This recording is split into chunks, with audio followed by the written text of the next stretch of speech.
travaillé depuis longtemps. Il était un collègue du système des Nations Unies, donc nous avons des relations très, très étroites et nous apprécions beaucoup la manière dont il soutient le système des Nations Unies ici au Bénin.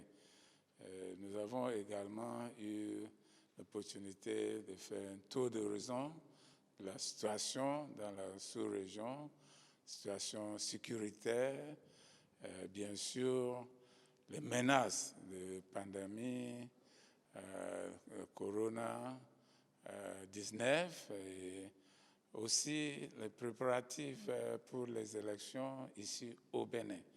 Et les Nations Unies encouragent toujours le pays à bien préparer le déroulement du processus pour assurer des élections apaisées et crédibles.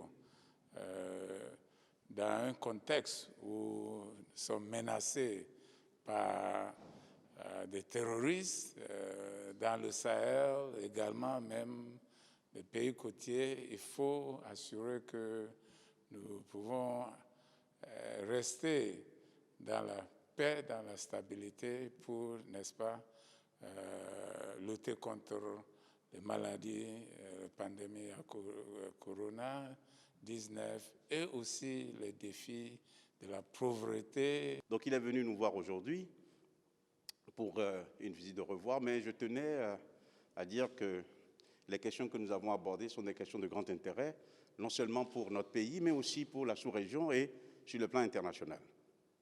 La chose la plus importante que je voudrais déclarer, c'est que le représentant spécial, Ibn Chambas, a marqué de manière fortement positive l'ensemble des pays de notre sous-région durant son mandat. Vous savez qu'avant de prendre cette responsabilité au niveau des Nations Unies, il a dirigé aussi la CEDEAO. On oublie cela souvent. Et cela lui a donné une capacité de connaître de l'intérieur les problèmes de sa sous-région, puisqu'il est de notre sous-région, il est du Ghana, vous le savez bien. Et cette aptitude lui a permis d'être un interlocuteur écouté et respecté dans tous les pays de notre sous-région. Écouté et respecté. Je veux le dire puisque lors de sa dernière visite, j'ai vu un certain nombre de choses qui m'ont fait sourire, mais pas sourire forcément agréablement. Donc, je voulais lui rendre un hommage. Je voudrais saluer son leadership, je voulais saluer le dévouement dont il a fait preuve durant cette mission et la manière dont il a travaillé avec notre pays. Il a su maintenir cette distance qu'il faut entre des partis dans le pays qui souvent ont des divergences, la majorité et l'opposition. Il a toujours rencontré tous les leaders des deux côtés et aidé à frayer un chemin qui, dans l'esprit des Nations Unies, sera préserver la paix et la sécurité, car c'est de cela qu'il s'agit.